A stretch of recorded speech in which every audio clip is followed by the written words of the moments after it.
봄꽃책에서 듣다. 있는 그대로 맑고 깨끗하게 피어나라고 겨울을 이겨낸 봄꽃이 내게 말했다. 맑고 깨끗한 칠성사이다.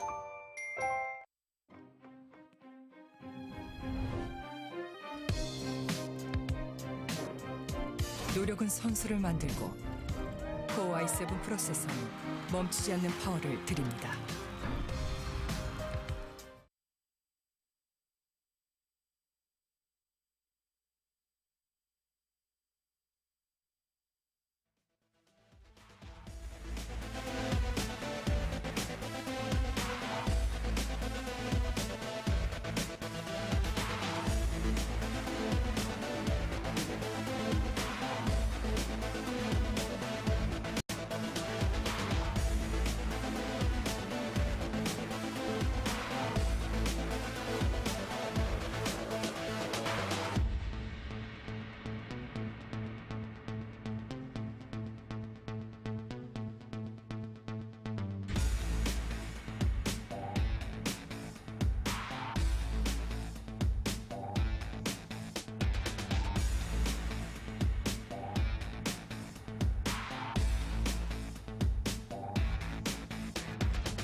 Welcome back to Apex Overwatch Season 3. I'm Atlas, this is Wolf, and we're at set point between EnVyUs and BK Stars. EnVyUs leading 2-0 as we move to 2-point capture.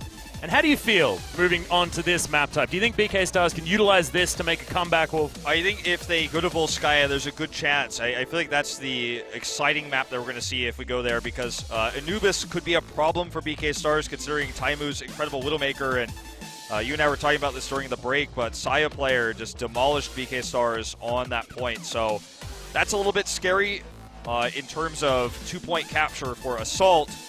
But it's also scary to play against Chips' Sombra going into Volskaya. The series started off on the capture point map, of course, on Oasis, looking to be, perhaps it's going to be a close best of 5, but after that dominant performance with so many styles and different unique techniques coming out from EnVyUs, the EMP Earth Shatter combo, the Death Blossom, it feels like EnVyUs is just going to run away with this one.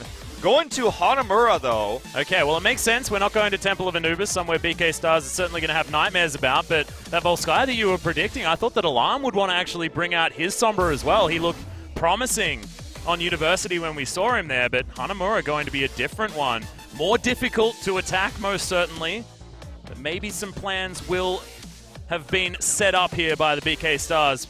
The issue that I see, though, is that EnVyUs have so many tools that can be utilized effectively on Hanamura. Yeah, I I also want to point out And Mickey Mickey has a terrifying look in his eye. And if Mickey has that look in his eye, you know that something's going to go down. Something's going to go down, man. Ooh. It could be BK Stars. You know that you could tell EnVyUs is most prepared for Volskaya in the games we've seen from them in this group. Yeah. So at least they avoid that. I think that's probably the better choice. Even though they're afraid of Anubis, Hanamura is kind of the middle ground here for BK Stars in terms of dealing with what we've seen from EnVyUs so far and their weakness to Widowmaker play on Anubis. Well, we'll see exactly how it is going to work as we move to 2-point capture for potentially the final game of the night. Let's do it.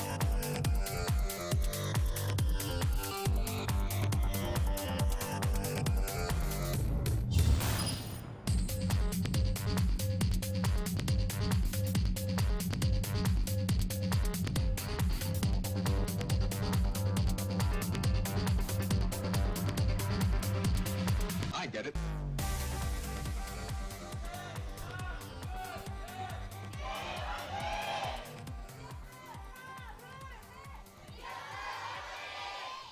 And it looks like the BK Stars fans are getting more and more desperate as the night goes on. That was actually a big cheer for the underdogs in this series, now needing to claw themselves back 3 games in a row in a situation that's actually very, very difficult mentally. Because if BK Stars now reverse sweep, their fate is in the hands of Meta Athena losing to Rhino's Gaming Wings.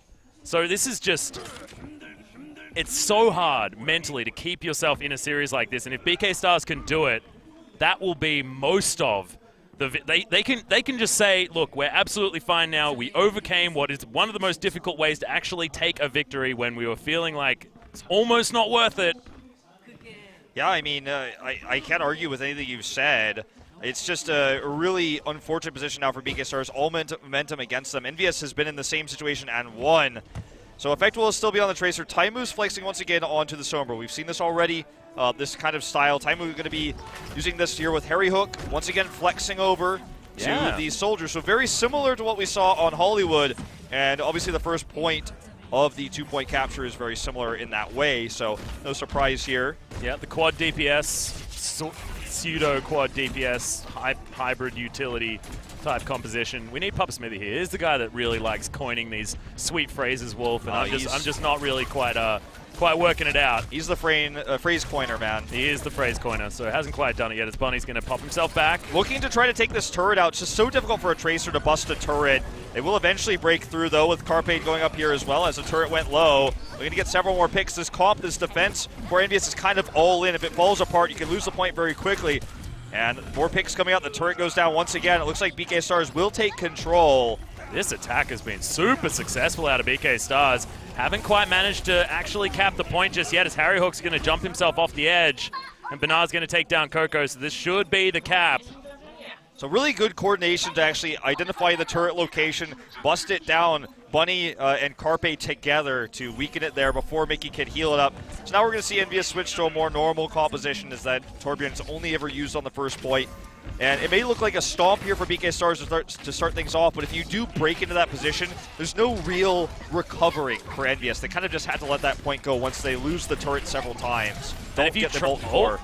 Looking for the double kill, and it is going to find it effect. With that pulse bomb, gets both supports, and BK Stars back to the drawing board for a little while as Taimu's going to say, well, doesn't even matter, we're going to continue killing you. Bernard's going to jump himself off the edge, and Bunny is going to get bunted in the back of the head. Let's watch this support assassination as well. Once again, coming from behind, perfect recall away. And notice how he just keeps firing just to make sure he's getting the kills right after the pulse bomb goes off.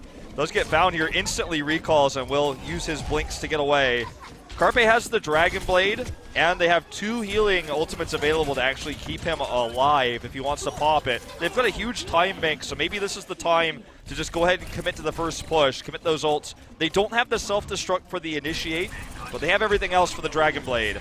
Oh, another pick here. This time for Bunny, though. This is the opportunity. We got Transcendence and Sound Barrier coming out at exactly the same time as the Dragon Blade's utilized by Carpe. Harry Hook nowhere near that Transcendence, but he still doesn't find too much. Carpe able to take down Harry Hook in the end, but the self-destruct there from BK Stars. My God, this snowball push is looking great as they've taken control. Can they keep them off as the respawns come in? He's trying to get in here.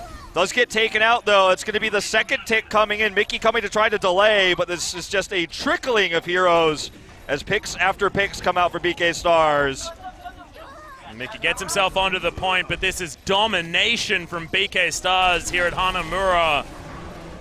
Taimu gets himself back up, but he has to run straight back to spawn. He's got attack visor there, and Effect is playing around on this point, but it's still ticking up. Taimu just trying to desperately pop this. Will help get the pick here onto Bernard's mech. The bubble's just blocking him out, but they will actually get the respawns over, start to get these kills. A close call for ENVyUs, but they do manage to bring it back. Sweet Helix Rockets there onto Bunny as well as Taimu backs that one up with the kill onto Bernard, finishes off that little itty bitty diva. So really good patience there by Taimu to not pop that tack visor too early and got through that barrier, and Effect was able to sneak out to help do that extra damage. But I actually like the position BK Stars had there. I like that when they got that first pick with Bunny, they committed to all those ults. Because they have this large time pool, it's totally okay to have this kind of Hail Mary push and use everything. And it's actually hard to get to the second tick as well on Hanamura. It's not unheard of to have full holds on the second point, if that's a thing that you can say, you know, like not being able to get one of these ticks. So defender's advantage. Okay, they're going to go for another big push yeah. here because they had the ultimates built during that long push. So Carpe still has the Dragon Blade. He's actually being attacked here, of course, by Coco, but the Transcendent's going to keep him alive. Wants to use the Dragon Blade right afterwards. Pulse Bomb goes in onto Mickey. He is going to drop out that self-destruct. Carpe's hiding behind this wall. Will he drop the Dragon Blade? Tarpon's going to fall, and that is going to be a massive amount of kills coming out for ENVyUs now. I felt like they over front-loaded their investment in ultimates as BK Stars jumped onto the point. Carpe just dying with that Dragon Blade available, now completely out of sync with these support ults. As Alarm actually deciding to go for the switch. They want this Nano Blade. That was actually all Mickey, which is why he's being shown here, and he's going to have a little highlight clip of his stream there, but he was able to get the self-destruct off, which stopped Carpe from popping his Dragon Blade at the exact proper moment. You could tell he was hiding behind that pillar, waiting for an opportunity, but it just never came. Oh, picked Speaking off of opportunities, yeah, absolutely dead off to the side.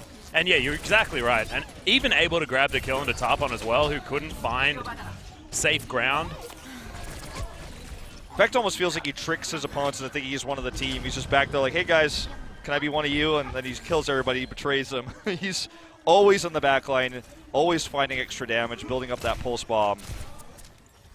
Well, there's the grenade, flies through just to try and keep his team alive. Mickey going to lose that mech most likely on the side of ENVyUs, and he's going to be taken out. Carpe grabs that kill. Alarm as well. He helping out with the mech kill. Okay, they have several different opportunities here now with the Dragon Blade again. Sound Barrier coming up. Nano Blade used here onto Carpe, but he's not going to use the Dragon Blade just yet. He wants to hold on to it, perhaps for that Sound Barrier. Here we go. Sound Barrier and the Dragon Blade together. This is their opportunity now, yet again. All jumping onto this point, and they are able to get the last remaining tick. It was a good delay by ENVyUs after what was a phenomenal push very early on. But any sort of time bank is phenomenal on Hanamura. The success rate on this map is not high. BK Stars coming out swinging. Mickey wanted to deny that there, having the near self-destruct once again to try to come in, but this time he didn't have it. So I feel like the way that BK Stars played that in terms of staggering their ults for Carpe, of course, was really well done. He had the Nano Boost on him, got a few picks, damaged several members, but wasn't going to commit all the way to the Dragon Blade until they knew that was the exact moment where they had those first two picks. They had the Sound Barrier come down to protect him, staggering the support ultimates there. So yeah, good coordination. I liked it a lot. I also really liked the switch from Alarm. Of course, Alarm, formerly a tank player, switching to mainly Ana. The reason he switched to support is because he loved playing Ana. So you've been seeing him a lot on Zenyatta because he's required for a lot of these compositions, but Ana is his baby. Ana is the one that he wants to be playing, and he showed it. I mean, the nano boosts were good, shots were good, keeping his team alive. So we'll see what he can do.